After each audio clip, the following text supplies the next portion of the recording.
सरकार का मकसद एक है कि जब दिल्ली के 15 साल के शासन में भाजपा ने कुछ नहीं किया, आज उनको लगा कि जब पंजाब उनसे गया तो दिल्ली में भी उन्होंने सर्वे कराया। पहला सर्वे ऐसा आया कि 250 से ऊपर सीटें आम आदमी पार्टी की हैं। आज उनको 10 सीटें नजर आते हुए नहीं नजर आ रही हैं, इसलिए आप निगम को ताड़ दोगे। एक लोकतंत्र देश में आज आप अगर निगम के चुनाव को टालने का प्रयास कर रहे हो, संविधान को खत्म करने का प्रयास कर रहे हो, तो आप लगाइए कि आगे आने वाले चुनावों में जहाँ जहाँ भाजपा को लगेगा कि चुनाव हार रहे हैं, तो क्या विधानसभा भी भंग करेंगे, क्या चुनावों को टालेंगे, क्या लोकसभा भी टालेंगे? तो लोकतंत्र की हत्या है, चुनाव को टालना, एक संविधान को टालना, ये लोकतंत्र की हत्या है। ऐसा कब तक करोगे आप? लेकिन सर कहा जा रहा है कि एकीकरण किया जाएगा तीनों का, ठीक है ना? नहीं, कहीं टैक्स ज्यादा आता, कहीं कम आता, तो विकास पूरी तरह से नहीं हो पा रहा। अगर आज उनको टैक्स जब आया, जब जनता के बीच में जाने का मौका मिला, लगातार 15 साल से निगम में आपकी सरकार है, लगातार 7 साल से केंद्र में आपकी सरकार है, तो आपने 5 साल पहले ये कदम क्यों नहीं उठाया? जब आपको लगा कि दिल्ली की जनता के बीच में हमें जाना है और हमें निगम में बिल्कुल 10 सीटें भी आने का अनुमान नहीं है, तो आपने रद्द करने का चुनाव फैसला किया है। सर देखिए, जब आपकी 67 आई थी ना, तब भी आप एमसीडी में नहीं आए थे। नहीं, हमने कहा अगर हम एमसीडी में नहीं आ रहे तो आप ये चुनाव कराए ना।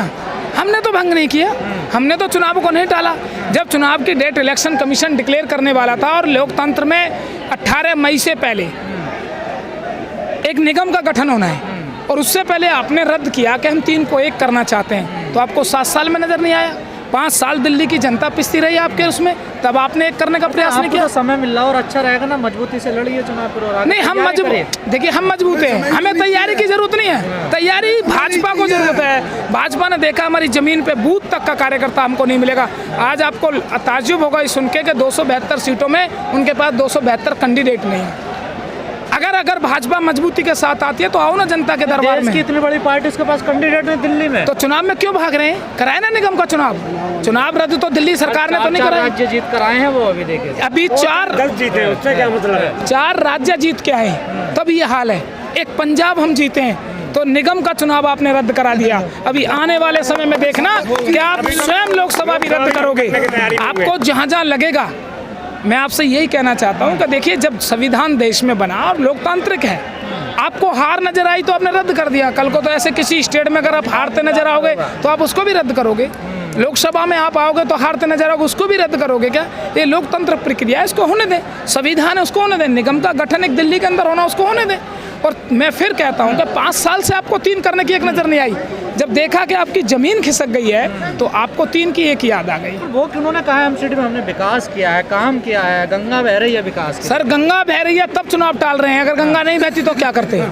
कहते हैं हम इतना काम कर रहे हैं, केजरीवाल जी पैसा ही जारी नहीं करते, कर्मचारियों को पैसा ही नहीं देते। केजरीवाल अगर पैसा जारी नहीं करते, पैसा नहीं दे, तो आप मैदान में क्यों नहीं आते? आप निगम में जाके बताएं ना कि हमको पैसा केजरीवाल ने दिया और अपने विकास को जनता के बीच में लाएं। आप चुनाव क्यों रद्द करा रहे हैं? विकास तो आप विकास तो जनता बताएगी कि किसने किया है। 15 साल निगम ने किया है या दिल्ली की 7 साल की सरकार ने किया है? 15 साल दिल्ली को आपने कूड़ा किया है, वो विकास देखा जाएगा, या दिल्ली की सरकार ने स्वास्थ्य हो, चाहे बिजली हो, चाहे पानी हो, चाहे स्कूल हो, शिक्षा हो, उस पर सुधार किया। आपका क्या नुकसान है लेट चुनाव होने से? हमें कोई नुकसान, हम तैयार हैं। हम तो लोकतंत्र की उस सिद्धांत को बचाना चाहते हैं जिस संविधान के तहत ये प्रक्रिया है। हम उस सिद्धांत को, लोकतांत्रिक देश है, उसमें चुनाव प्रक्रिया के रूप है, उसको आप क्यों रद्द कर रहे हैं? तमाम पार्टियां कहती हैं कि संविधान खतरे में, संविधान का हनन कर रहे हैं, लोकतंत्र खतरे में, लोकतंत्र को खत्म कर रहे हैं, फिर भी इतना बड़ा बहुमत कैसे मिल जाता है इनको? किसको? बीजेपी को। नहीं, मिलने कहाँ लग रहा है? आज आप देखिए 92 सीटें लोकतंत्र पंजाब में कोई हिंदू मुस्लिम पाकिस्तान पे नहीं दी है, एक विकास को वोट मिला है। आप 4 राज्यों में जीते हो तो आपको निगम में क्यों भाग रहे हो दिल्ली से? क्या डर है, एक बताओ। मैं पूछना चाहता हूँ, वो डर क्या है, वो भय क्या है? पंजाब का जिक्र कर रहे हैं बार बार जी। केजरीवाल जी ने कहा कि पंजाब को नशा मुक्त करेंगे जी, लेकिन दिल्ली में क्या हो रहा है सर? एक के साथ एक फ्री मिल रही है, आपकी नीतियाँ बदल गई हैं। मेरे को एक बात आई है, दिल्ली के देश के अंदर जो केंद्र सरकार कहती है कि केजरीवाल साहब ने दारू के ठेके खोले हैं, क्या भाजपा की सरकार यूपी के अंदर है, हरियाणा के अंदर है, एमपी के अंदर है, क्या वहाँ दारू के ठेके नहीं है? बिल्कुल है। फिर केजरीवाल साहब ने वो भ्रष्टाचार को रोका, जो भ्रष्टाचार नेताओं की और ठेकेदारों की जेब में पैसा जाता था। आज वो टैक्स सरकार के पास आएगा और उस टैक्स से जो व्यक्ति जो टैक्स चोरी करता था, वो टैक्स से जनता के फैसले में, हित में फैसला लिया जाएगा, विकास के फैसले में। अगर उस टैक्स की चोरी को केजरीवाल रोक रहे हैं तो इसमें बुरा क्यों लग रहा है उनको? सर एक सवाल मैं आपसे पूछना चाहता हूँ, जैसे अभी चुनाव हुए हैं, परिदृश्य निकल के आया है कि आम आदमी पार्टी ने 92 सीट रिकॉर्ड तोड़ मतलब पंजाब में हासिल की है। धराशायी होगी बड़ी से बड़ी पार्टी यूपी में और जगह सब में। तो क्या आप बीजेपी के सामने एक ऑप्शन समझा जाए आम आदमी पार्टी को?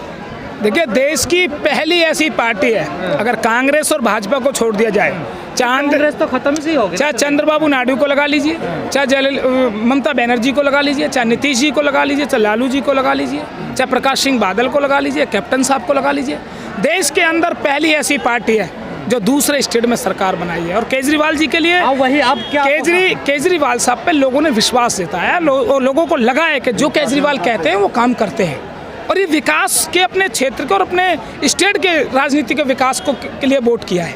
और मैं निश्चित तौर पे कहता हूँ, अगर भाजपा का देश के अंदर कोई विकल्प है तो वो है माननीय केजरीवाल जी। अगर जनता सिर्फ विकास को अपना रही है तो फिर आम आदमी पार्टी को उत्तराखंड ने या यूपी ने क्यों नहीं अपनाया? आप ऐसी बातें कर रहे हैं, 7 साल की पार्टी ने 2 स्टेटों में सरकार बनाई है, लगातार भाजपा को 67 और 62 सीटों से दिल्ली में हराया है। आज उस पंजाब के अंदर, जिस पंजाब में कैप्टन अमरिंदर राजा हुआ करते थे, जिस पंजाब के अंदर प्रकाश सिंह बादल हुआ करते थे, जिस पंजाब के अंदर, सवाल मेरा है, क्या यूपी उत्तराखंड के लोगों को विकास नहीं चाहिए? नहीं चाहिए, क्यों नहीं? वो भी अभी भी जाति धर्म नहीं, अभी चाहिए। और इसको आपको लगता होगा पूरे यूपी के अंदर जब 2027 का चुनाव आएगा, 2027 के चुनाव में भाजपा का विकल्प आम आदमी पार्टी होगी, भाजपा का विकल्प अरविंद केजरीवाल जी होंगे, भाजपा का विकल्प अरविंद केजरीवाल का विश्वास होगा।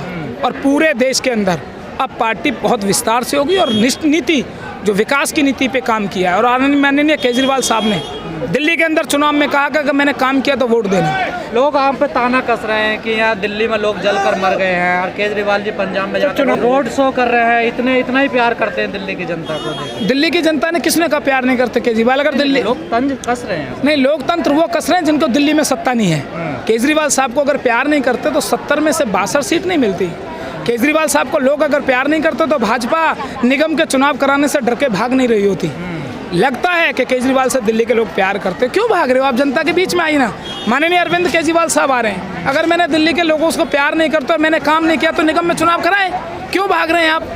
ये तो माननीय मुख्यमंत्री बीजेपी का कार्यालय का घेराव करने वाले पुलिस ने नहीं जाने दिया आपको आगे। वो तांत्रिक है, उनकी ताकत है। अभी आगे क्या रणनीति रहेगी? आगे की रणनीति होगी, एक बूथ हो, एक घर और एक कार्यकर्ता और एक दिल्ली की उस जनता को बताया जाएगा जिस 15 साल से लगातार इस भाजपा की सरकार ने दिल्ली को लूटा है और एक घर का दरवाजा खटखटा है। और भारतीय संस्कृति के लोकतंत्र की हत्या जो कर रही है उसके संविधान को बचाने का काम करेंगे। और ये संविधान देश में बना है, लोकतंत्र देश है, चुनाव कराने चाहिए। आप क्यों भाग रहे हो?